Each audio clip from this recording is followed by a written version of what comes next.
आपको रसीले सब्ज अंगूर पसंद होंगे, लेकिन आप अंदाजा नहीं लगा सकते कि इनमें क्या शामिल है। हम दिखाएंगे कि ये अंगूर और शराब कैसे बनती है, और ये इतना गंदा नहीं है। तमाम जड़ी बूटियों पर कंट्रोल, खादें और इसके अलावा बहुत ज़्यादा देखभाल ज़रूरी है अगर हम अपनी ज़िंदगी का बेहतरीन फल हासिल करना चाहते हैं। यकीनन ये किसानों के लिए जज्बाती वक्त होता है, क्योंकि अब उन्हें पता चलता है कि उनकी मेहनत रंग लाई या ज़ाया हो गई। यकीनन वो इन अंगूरों को ज़ाया नहीं कर रहे। ये खास अमल है जिसे थिनिंग कहा जाता है। थिनिंग सुनने में शायद अजीब लगे। किसान इतनी मेहनत के बाद कुछ अंगूर क्यों हटा देते हैं? कुछ अंगूरों के गुच्छे काट देने से बाकी अंगूर बड़े, ज्यादा रसीले और जायके से भरपूर हो जाते हैं। अगर बेल पर बहुत ज्यादा अंगूर उगने दिए जाएं तो उसकी तवानाई बिखर जाती है, जिससे छोटे और कम मीठे अंगूर बनते हैं। कतारों में ये सुर्ख अंगूर सूरज की रोशनी में पककर कटाई के लिए तैयार हो रहे हैं। सुर्ख अंगूर जायके, एंटीऑक्सीडेंट्स और गहरे रंग से भरपूर होते हैं, जो उन्हें जूस से लेकर शराब तक हर चीज के लिए बेहतरीन बनाते हैं। मशीन बेलों की कतारों में चलती है, इस तरह ये दोनों तरफ से काम कर सकती है। अंगूर काटने के बजाय मशीन बेलों को नरमी से हिलाती है। ये हिलाना इतना काफी होता है कि पके हुए अंगूर अपनी डंडियों से अलग हो जाएं। बयान करना मुश्किल है कि आपकी मोहब्बत के लिए हम कितने शुक्रगुजार हैं। आखिर तक जुड़े रहें ताकि आप फूड फैक्ट्रियों की हैरत अंगेज हिकमत अमलियां जान सकें। जैसे ये टनों के हिसाब से अंगूर पहुंचते हैं, वो कई हाथों से गुजरते हैं ताकि सिर्फ अच्छे अंगूर ही आखिर तक पहुंच सकें। ये जदीद मशीनें अंगूरों को नरमी से उनके मुकम्मल गुस्ल की तरफ ले जा रही हैं, ताकि पाकिस्तान से आने के बाद उन्हें अच्छी तरह साफ किया जा सके। उन्हें कुछ देर भिगोने से उनकी रसीलापन बढ़ जाता है और रास्ते में लगी हुई मिट्टी भी आसानी से उतर जाती है। और वो मिट्टी फैक्ट्री की हदूद से बाहर या ऑफ बाउंड्स में ले जाई जाती है, ताकि सब कुछ साफ सुथरा रहे। अब ये अंगूर एक मशीन में डाले जाते हैं जिसे ग्रेप्स क्रशर कहा जाता है, जो नरमी से अंगूरों को तोड़कर उनके अंदर का रस निकाल देती है। इनकी वर्किंग कोई बड़ी मुअम्मा नहीं है, बिल्कुल वैसे ही जैसे एक आम क्रशर काम करता है, लेकिन इनकी वाइन बनाने की टेक्निक बहुत दिलचस्प है। जो वो उस वक्त कर रहे हैं वो बुनियादी तौर पर मवाद को उल्टा पलटा रहे हैं। ये रस बार बार उल्टा पलटा जाता है ताकि सब कुछ अच्छी तरह अपने अंदर भीग जाए, आप जानते हैं, बेहतर जायके के लिए। और वो ये अमल दिन में तकरीबन 3 बार करते हैं। ये रस सीधा बोतलों में नहीं जाता, उसके बजाय इसे प्रेस में भेजा जाता है, जहां मस्ट को निचोड़ा जाता है, ताकि रस को ठोस हिस्सों जैसे छिलकों और बीजों से अलग किया जा सके। ये छानने, फिल्टर करने और तमाम ज़रूरी तरीकों से गुजरता है, ताकि इसमें कोई बाकियात ना रहें। और ये अब भी अंगूर का रस है, शराब नहीं। अभी तक देखें कि वो ज़ायाशुदा मवाद किस तरह दुनिया भर की कई ज़रूरियात के लिए दोबारा इस्तेमाल हो रहा है, जबकि दूसरी तरफ हमारे पास वो साफ अंगूर का रस है जो मज़ेदार शराब में बदलने के लिए तैयार है। हालिया तहकीक के मुताबिक हम हर साल मुख्तलिफ शक्लों में 70 मिलियन मेट्रिक टन से ज़्यादा अंगूर इस्तेमाल करते हैं। ये आदादो शुमार हैरान कुन है। यहाँ से खेल शुरू होता है, और ये बलूत के ड्रम अंगूर की शराब को बेहतरीन हद तक खमीर करने में अहम किरदार अदा करते हैं। खमीर के दौरान अंगूर में मौजूद कुदरती शक्कर खमीर के जरिए अल्कोहल में तब्दील हो जाती है, जो बतौर ज़िमनी पैदावार कार्बन डाइऑक्साइड पैदा करता है। आम शराब साजी या रस बनाने में भी कार्बन डाइऑक्साइड का इखराज माए को हिलाने और मिलाने में मदद देता है। और वो खमीर का अमल जो इतना आसान लग रहा था, दरअसल महीनों पर मुहित होता है। जैसे ही बैच तमाम मेयार के टेस्ट प्रोटोकॉल्स पर पूरा उतरता है, उसे आसान बॉटलिंग के लिए हॉपर्स में भरने के लिए भेज दिया जाता है। और इस हैरत अंगेज तौर पर साफ और बगैर छिलके भरने का इंतजार करें।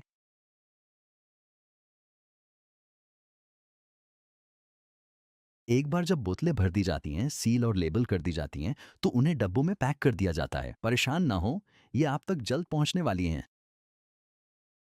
मैं समझता हूं आप क्या कहना चाहते हैं। फैक्ट्री में खुराक की तैयारी जब मरहलावार देखी जाए तो कुछ बेजायका सी लग सकती है, लेकिन जब बात पास्ता और उसकी चटनी की आती है, तो हालात इतने बुरे नहीं जितने आप सोचते हैं। तो इन सब सवालात के जवाब जानने के लिए हम उनके खेतों में गए, जहां वो अपनी ज्यादातर टमाटर उगाते हैं।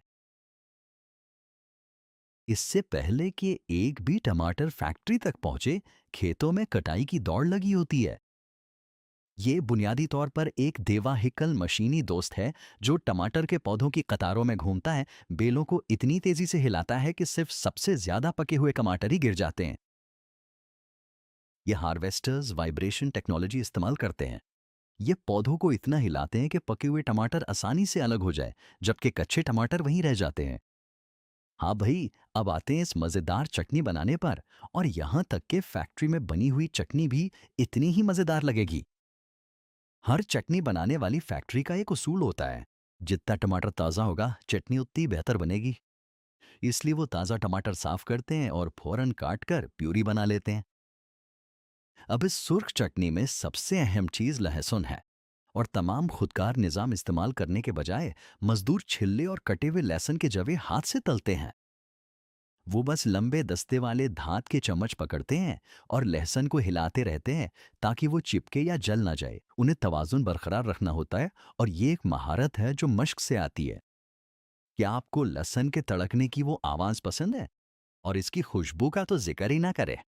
अब असल इम्तिहान आता है, यानी मसाला लगाना। मजदूर पहले से नापे हुए नमक, चीनी और दूसरे मसालों की ट्रे उठाते हैं ताकि जायका बढ़ाया जा सके। परत दर परत जब तैयार हो जाता है तो मशीनें हिलाना बंद कर देती हैं। लेकिन कहीं भी भेजने से पहले उसे बिल्कुल अच्छी तरह सील करना जरूरी है। और यहीं से बोतल में भरने का अमल शुरू होता है। लेकिन यह फैक्ट्री कुछ मुख्तलिफ करती है। हर एक जार के नीचे ताज़ा तुलसी का पत्ता रखा जाता है। चटनी की गर्मी तुलसी के तेल को मुतहर्रिक कर देती है, जो आहिस्ता आहिस्ता पूरे जार में ताजगी के एक इजाफी तह शामिल कर देता है। ये एक छोटा सा इजाफा है, लेकिन जायके में बहुत बड़ा फर्क डालता है। आम हर मकसद के लिए इस्तेमाल होने वाला आटा यहाँ काम नहीं आएगा। इससे पास्ता पकने के बाद बहुत नरम और लेजदार हो जाएगा। इसलिए वो ड्रम गंदुम निकालते हैं। सबसे पहले गंदुम को छानने वाली मशीनों और हवा फेंकने वाले आलात से गुजारा जाता है, जो इसमें मौजूद मिट्टी या बची हुई भूसी को हटा देते हैं। फिर साफ-शुदा दाने बड़े-बड़े स्टील के रोलर मिल्स में जाते हैं, जो उन्हें आहिस्ता-आहिस्ता पीसकर सुनहरी पीले दानों में तब्दील कर देते हैं। यही सेमोलिना है। आटा जो अब भी कुछ करकरी सा लगता है, आखिरकार एक एक्सट्रूडर में डाला जाता है, जो एक ताकतवर मशीन है और ज़बरदस्त दबाव के साथ आटे को धाती सांचों से गुजारती है। पैन ए के लिए सांचा गोल होता है और उसके दरमियान सुराख होते हैं, तो जब आटा इसमें से गुजरता है तो ये लंबी नली नुमा पट्टियों की शक्ल में बाहर आता है। अब जबकि पीने पास्ता खुश्क, मजबूत और इस्तेमाल के लिए तैयार है, ये फैक्ट्री के इस हिस्से में पहुंचता है जहां ये आखिरकार पहली बार गर्म पानी में डुबोया जाएगा। अब यहाँ बड़े बड़े गहरे बर्तन आते हैं जो खौलते हुए पानी से भरे होते हैं, और conveyor belts Aahista Aahista pasta को इसमें से गुजारती हैं। पास्ता को बिल्कुल मुनासिब वक्त तक पकाया जाता है, जो अमूमन 2 से 3 मिनट के दरमियान होता है। ये वक्त उससे कहीं कम है जितना आप घर पर पास्ता पकाते हैं, क्योंकि फैक्ट्री में बनने वाले पास्ता को मुकम्मल तौर पर नरम होने की ज़रूरत नहीं होती। उसे सिर्फ पहले से थोड़ा सा पकाना होता है। और इसके बाद पकने का अमल रोकने के लिए ठंडे पानी का गुस्ल दिया जाता है। अब वो लम्हा आता है जब सब कुछ इकट्ठा होता है। पीने और रेड सॉस आखिरकार मिलते हैं। पास्ता को बिल्कुल सही मिकदार में तकसीम करना ज़रूरी है। सॉस गरम और यकसा तौर पर फैलनी चाहिए, और हर ट्रे बिल्कुल एक जैसी नज़र आनी चाहिए। ये मशीन इस तरह डिज़ाइन की गई है कि हर खाने की ट्रे के लिए बिल्कुल दुरुस्त मिकदार में पास्ता निकाल सके। लेकिन ये इतनी दुरुस्तगी से मिकदार कैसे नापती है? वो वज़न के सेंसर इस्तेमाल करते हैं ताकि हर हिस्सा एक जैसा हो। अगर सॉस सिर्फ एक जगह गिरे तो पास्ता के कुछ हिस्से खुश्क रह सकते हैं, जबकि दूसरे हिस्से बिल्कुल भीग जाएंगे। इसीलिए वो उसे डालने का ये पुरसुकून तरीका अपनाते हैं। आपने भी साल का वो वक्त खूब एंजॉय किया। हाँ, हम यहाँ क्रिसमस की बात कर रहे हैं, और आपने यकीनन बहुत ज़्यादा पेनीटोन खाया होगा। क्या मैं ठीक कह लूँ? ये वीडियो हमारे प्यारे पेनीटोन के बारे में ही होने वाली है। किसी भी प्रोडक्ट के लिए अज्जा इकट्ठे करना सबसे अहम और ख़ास अमल है, जो हकीकतन महीनों पहले शुरू हो जाता है। पैदावार के उरूज से पहले, ख़ास तौर पर त्योहारों के सीज़न के लिए। मेरा मतलब है, सब कुछ हमवार रखने के लिए फैक्ट्रियों को आला मेयार के अज्जा की मुसलसल फराहमी यकीनी बनानी होती है। अक्सर ये अज्जा दुनिया भर के खुसूसी प्रोड्यूसर से हासिल किए जाते हैं, और जैसे ही ये इकट्ठे किए गए अज्जा पहुंचते हैं, आटे को गूंथने का अमल शुरू हो जाता है। वो सनती साइज के मिक्सर इस्तेमाल करते हैं जो सैकड़ों किलोग्राम आटा एक साथ संभाल सकते हैं। एक ही वक्त में हजम के बावजूद वक्त की पाबंदी इंतहाई अहम है। आटे को आराम देना ज़रूरी है, तकरीबन 12 से 20 घंटे, ताकि कुदरती खमीर उठने और हल्की हवादार साख्त बनने में मदद मिल सके। और इन इतालवी पेनेटोन के जवाबित के मुताबिक वज़न के लिहाज से कम 4% अंडे की जर्दी लाजमी है, जो उसकी भरपूर साख्त और रंगत में इजाफा करती है। जहाँ तक अज्जा का ताल्लुक है, पेनेटोन में इस्तेमाल होने वाली चीनी अमूमन दानेदार गन्ने की चीनी होती है और इसमें थोड़ी सी चकंदर की चीनी भी मिलाई जाती है। रिवायती पेनेटोन के लिए किशमिश लाजमी जुज है और इनकी फराहमी की अपनी एक कहानी है। अक्सर किशमिश तुर्की, अमेरिका या जनूबी अफ्रीका जैसे ममालिक से दरामद की जाती है, जहाँ बेहतरीन अकसाम पैदा होती हैं। ये किशमिश या तो धूप में सुखाई हुई होती है या मशीनी तरीके से खुश्क की जाती है, जो ज़रूरत के मुताबिक होता है। कुछ आला मेयार की पेनीटोन की तरकीबों में सुनहरी किशमिश इस्तेमाल की जाती है, जो सल्फर से खुश्क की जाती है, ताकि इनका हल्का रंग और फलों जैसा जायका बरकरार रहे। मौसमी मसनूआत जैसे पेनेटॉन बनाने वाली फैक्ट्रियां काम शुरू करने के लिए दिसंबर तक का इंतजार नहीं करती। तैयारियां अक्सर जुलाई या अगस्त में शुरू हो जाती हैं। अहम अज्जा के लिए बड़ी मकदार में ऑर्डर महीनों पहले दे दिए जाते हैं, ताकि किल्लत से बचा जा सके। इस दौरान फैक्ट्रियां अमले में भी इजाफा करती हैं, मौसमी कारकुनों को भर्ती करती हैं और उन्हें पैदावार में इजाफे से निमटने की तरबियत देती हैं। जबकि मैंने ये भी सुना है कि कुछ फैक्ट्रियां सालाना पेनेटॉन की पैदावार का 50% तक आखिरी सेमाही में तैयार करती हैं। जब आटा तैयार हो जाता है, तो उसे खुदकार कटिंग और शेपिंग मशीनों के जरिए इनफरादी हिस्सों में तकसीम किया जाता है। ये मशीनें ग्राम के हिसाब से इंतहाई दुरुस्त होती हैं, जिससे साइज और वजन में यकसानियत यकीनी बनती है। शक्ल दिए गए आटे को फिर पेनीटोन के सांचों में रखा जाता है, जो वो मशहूर लंबे कागजी केसेस हैं, जो इस रोटी को उसकी मुनफरिद सिलेंडर नुमा शक्ल देते हैं। ये सांचे चिकनाई से महफूज कागज से बने होते हैं और आटे को प्रूफिंग और बेकिंग के दौरान अपनी शक्ल बरकरार रखने में मदद देते हैं।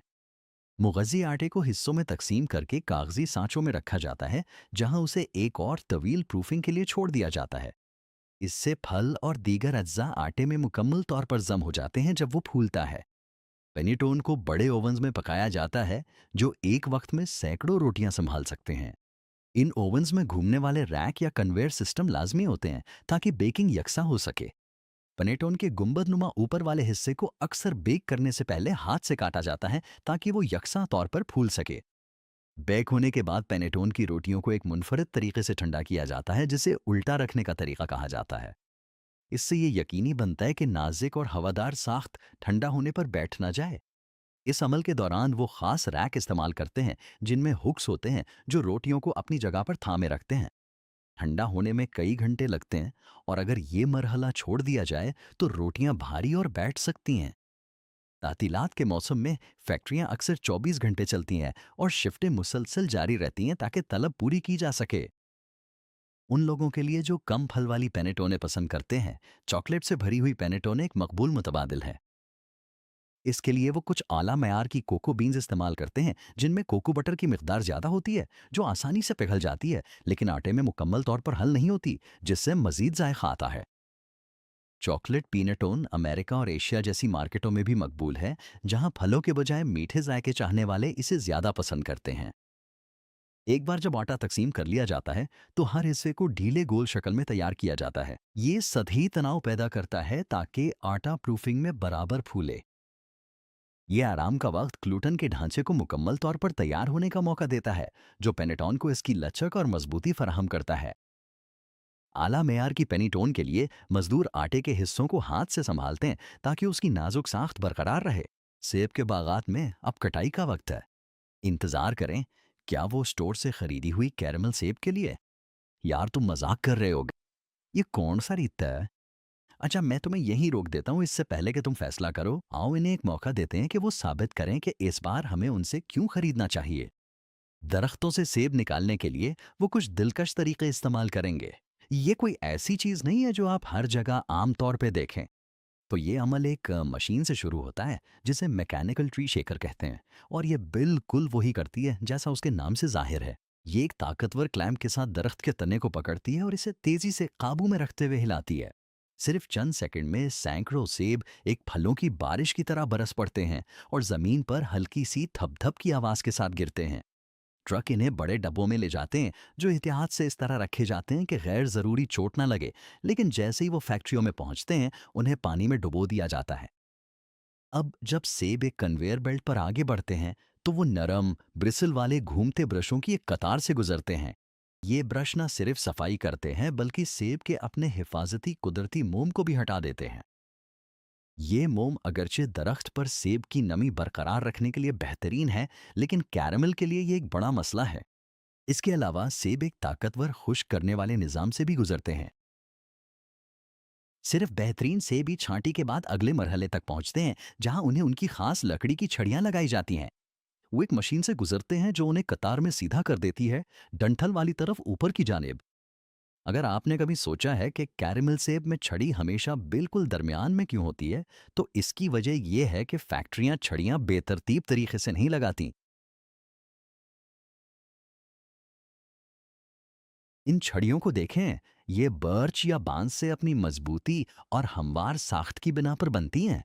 गाढ़ा मखमली और गहरे मखनी जायके और बिल्कुल मुनासिब चबाने की खासियत का बेहतरीन तवाजुन। जी हाँ, यही है हमारा हीरो कैरमल सॉस। जिस तरह ये आपकी जुबान पर पिघलती है और नीचे करारे सेब से चिमटी रहती है, वो वाकई जादू है। अगर आपने कभी कैरमल सेब को लेपते हुए देखा है, तो आप जानते हैं कि ये मंजर कितना दिलकश होता है। ये वो चीज है जिसे आप घंटों तक देख सकते हैं।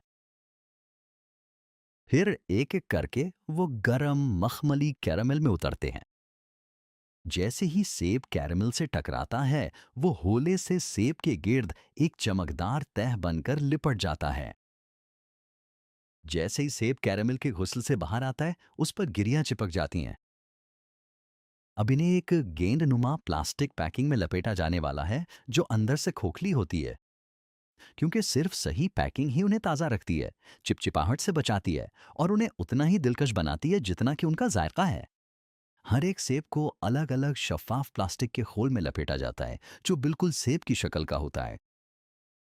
और छोटे दोस्तों के लिए आमतौर पर सेबों पर चॉकलेट चिप्स, स्मार्टीज और इस तरह की मज़ेदार चीज़ें लगाई जाती हैं, ताकि बच्चे भी कैरमल सेब से लुत्फ़ अंदोज़ हो सकें, लेकिन अपनी पसंदीदा टॉफ़ियों के साथ।